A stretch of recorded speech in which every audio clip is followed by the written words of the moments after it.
नमस्कार दोस्तों and welcome to G chills. आइए इस रिपोर्ट को देखते हैं। रूस के खतरनाक कदम से अब नहीं बचेगा यूनाइटेड नेशन का अस्तित्व। 5 देशों की दादागिरी होगी खत्म। पुतिन ने लिया है बड़ा संकल्प। रूस और चीन ने मिलकर यूनाइटेड नेशन में भारत का काम आसान किया। वीटो पावर छोड़ो, पूरा का पूरा खजाना लगेगा भारत के हाथ। इन सभी हेडलाइंस के अलावा इस अंक में जानेंगे दिन भर की देश और दुनिया से जुड़ी 50 से ज्यादा खबरें। मौसम, चुनाव, result, crime, cricket, world affair समेत सभी काम की खबरों पर नजर डालेंगे। आप देख रहे हैं जी चिल्स। जल्द पूरे होंगे आपके सारे विल्स। सबसे पहले दोस्तों आप इस आर्टिकल को देखिए। इस तस्वीर में लगभग सारी कुर्सी खाली है, लेकिन आपको एक भालू नजर आ रहा होगा और उसके मुंह में यूनाइटेड नेशन का झंडा फंसा हुआ है। ये भालू और कोई नहीं बल्कि रूस को रिप्रेजेंट कर रहा है। रूस ने यूनाइटेड नेशन को खत्म करने के लिए ताबड़तोड़ कदम उठाने शुरू कर दिए हैं और सबसे चौंकाने वाली बात यह है कि यूनाइटेड नेशन को ध्वस्त करने में चीन भी रूस के पीछे खड़ा है।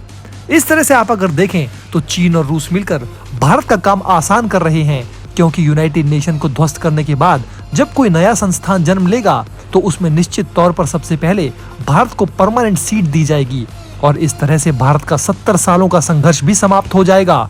आप सोच रहे होंगे कि रूस के पास तो यूएनएससी में वीटो पावर है ही, तो फिर वो यूनाइटेड नेशन को तबाह क्यों करना चाहता है। तो देखिए दोस्तों, जिस तरह अंग्रेजों ने भारत पाकिस्तान का विभाजन कर दिया था, ठीक उसी प्रकार सोवियत यूनियन को 15 हिस्सों में तोड़कर रूस को काफी कमजोर कर दिया गया। नाटो के 32 देशों ने रूस पर कई दशकों से इतना अत्याचार किया कि अब वो गुस्से में बौखला चुका है। इस कारण वो यूनाइटेड नेशन में सम्मानित महसूस नहीं कर रहा है, जहां पहले से ही पश्चिमी देशों की दादागिरी चलती है। रूस ने यूक्रेन पर हमला किया ताकि नाटो के विस्तार को रोका जा सके, तो उसके ऊपर कई सारे सैंक्शन लगा दिए गए। ये बात बिल्कुल सच है कि यूक्रेन में मासूम और बेकसूर लोगों के साथ अच्छा नहीं हो रहा, लेकिन आप जरा सोच कर देखिए कि Gaza, Afghanistan, Vietnam, Iraq, Syria में क्या हुआ। यहाँ भी लाखों बेकसूर लोग महाशक्तियों के बारूद का शिकार बन गए, लेकिन अमेरिका के खिलाफ एक भी सैंक्शन नहीं लगा। ऐसा इसलिए क्योंकि ग्लोबल पावर पश्चिमी देशों की मुट्ठी में है। एक भारतीय होने के नाते मैं भी इस बात को हजम नहीं कर पाता कि जापान और भारत जैसे महान देश को परमानेंट सीट अब तक क्यों नहीं मिली। आज यूनाइटेड नेशन में जिस नॉन परमानेंट सीट पर पाकिस्तान बैठा है, उसी लेवल पर भारत और जापान जैसे इकोनॉमिक पावर हाउस देशों को भी बिठाया गया है, जो सरासर गलत है। और इससे ये साबित हो जाता है कि एशिया को जानबूझकर पीछे रखा जा रहा है। देखिए, अगर आप ग्लोबल पावर को पश्चिम से पूर्व की तरफ शिफ्ट करना चाहते हैं तो इसमें 2 बड़े कदम उठाने होंगे। सबसे पहले डॉलर को खत्म करना होगा और दूसरा यूनाइटेड नेशन को ध्वस्त करना होगा। अगर आप यूनाइटेड नेशन को खत्म कर देते हैं तो निश्चित तौर पर कुछ समय के लिए दुनिया भर में स्थिति ठीक नहीं रहेगी।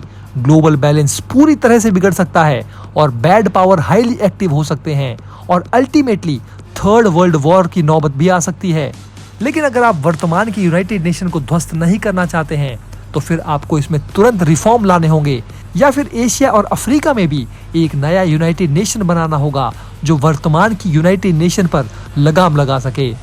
अब एक बार फिर से इस आर्टिकल को देखिए। इसमें पूरी तरह से रूस पर इल्जाम लगाया जा रहा है कि वो अपने वीटो की मदद से यूनाइटेड नेशन को हाईजैक करने की कोशिश कर रहा है और जगह जगह पर अपने हितों के अनुसार यूएन द्वारा संचालित मानव कल्याणकारी कार्यों को भी रोकने का प्रयास कर रहा है। इस रिपोर्ट को देखकर आपके मन में तुरंत सवाल आएगा कि रूस तो एक विलन है, लेकिन याद रखिए कि इसी विलन ने 6 बार अपने वीटो पावर का इस्तेमाल करके भारत के हितों की रक्षा की है और भारत को मजबूत भी बनाया है। जब आप पर्दे के पीछे झांकेंगे तो पता चलेगा कि ये 5 परमानेंट देश अपने हितों को साधने के लिए आतंक मचा कर रख दिए हैं।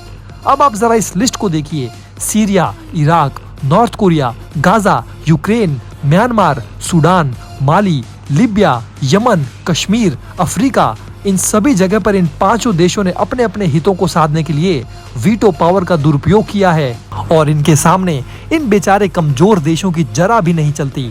अगर इनकी मर्जी के खिलाफ कोई देश गया तो फिर उसे टेररिस्ट घोषित कर दिया जाएगा, उस पर सैंक्शन लगा दिए जाएंगे, उसे आर्म एम्बार्गो का शिकार बना दिया जाएगा और अंत में उस देश की अर्थव्यवस्था तबाह हो जाएगी और वहां पर सिविल वॉर शुरू हो जाएगी। दोस्तों, मैं पिछले 3-4 सालों से आपके लिए काम कर रहा हूं और इस विषय पर मैं अपने अनुभव से बता सकता हूं कि यूनाइटेड नेशन इसलिए दुनिया को बैलेंस नहीं कर पा रहा है क्योंकि उसे बैलेंस करने के लिए कोई दूसरी शक्ति है ही नहीं। इसे आप अपने पर्सनल लाइफ में भी समझ सकते हैं। जब तक आपके ऊपर कोई एक्सटर्नल या इंटरनल फोर्स नहीं लगता, तब तक आप खुद में सुधार ही नहीं करना चाहते। मतलब कि वर्तमान में यूनाइटेड नेशन के अंदर सिर्फ 5 देशों की दादागिरी चलती है। आप इसे एक तरह की डिक्टेटरशिप समझ लीजिए। अगर पूरा का पूरा एशिया और अफ्रीका एकजुट होकर मिल जाएं, तो फिर हम अपने हक की लड़ाई आसानी से लड़ सकते हैं और इसी काम को पूरा करने में ब्रिक्स बहुत बड़ी भूमिका निभा सकता है। लेकिन ये मेक श्योर करना होगा कि ब्रिक्स में चीन की ताकत हद से ज्यादा ना बढ़ जाए। इस बारे में हमने आपको अपने पिछले वीडियो में भी विस्तार से समझाया था। आइए अब बढ़ते हैं देश और दुनिया की तमाम खबरों की तरफ। अखिलेश यादव ने कहा कि एग्जिट पोल का आधार ईवीएम नहीं डीएम है। प्रशासन याद रखे, जनशक्ति से बड़ा बल और कोई नहीं होता। 25% भी सही साबित नहीं होते एग्जिट पोल, संजय सिंह ने कहा। एशिया प्रशांत क्षेत्र में अपना वर्चस्व स्थापित करना चाह रहा है अमेरिका। चीन बोला, नाटो जैसा ग्रुप बनाने की हो रही है तैयारी। चीनी रक्षा मंत्री बोले, ताइवान की आजादी पूरी ताकत से रोकेंगे। कहा, कुछ देश ताइवान को हथियार देकर हालात बिगाड़ रहे हैं, उन्हें कुचल देंगे। संजय राउत ने एग्जिट पोल को बताया कॉर्पोरेट गेम। सलमान के लिए रास्ता बनाने के लिए एयरपोर्ट सुरक्षा कर्मियों ने जवान फिल्म के निर्देशक एटली को रोका और उन्हें साइड में खड़ा कर दिया। लेकिन तभी भाईजान आए और उनकी नजर एटली कुमार पर पड़ी। उन्होंने निर्देशक को आदर पूर्वक आगे चलने को कहा और सलमान उनके पीछे चले। इसके बाद एटली कुमार मुस्कुराने लगे। नेतन्याहू के राष्ट्रीय सुरक्षा मंत्री बेन गुइर की चेतावनी, जंग रोकी तो सरकार गिरा देंगे। इनकी गिनती इजराइल के सबसे कट्टर नेताओं में होती है। हाल ही में बाइडेन ने कहा था कि इजराइल सीज फायर प्लान पर सहमति जता चुका है। पुणे पोर्शे क्रैश में 5 जून तक पुलिस हिरासत में भेजे गए नाबालिग के माता पिता। रवीना टंडन और उनके ड्राइवर पर शराब के नशे में बुजुर्ग महिला से मारपीट का आरोप। पीड़िता का दावा, नशे में चूर थी एक्ट्रेस। कल देर रात से अब तक एफआईआर दर्ज नहीं हुई। गुस्साए लोगों ने एक्ट्रेस को घेरा। थाने पहुंचे पति अनिल थडानी। बढ़ते तापमान और लू से 36 घंटों में 45 की मौत। अब जानलेवा हुई गर्मी। लू से मरने वालों की कुल संख्या अब 87 हो गई है। दिल्ली सैन फ्रांसिस्को की फ्लाइट में 30 घंटे की देरी के कारण एयर इंडिया की यात्रियों से माफी। सबको दिए गए $350 के वाउचर।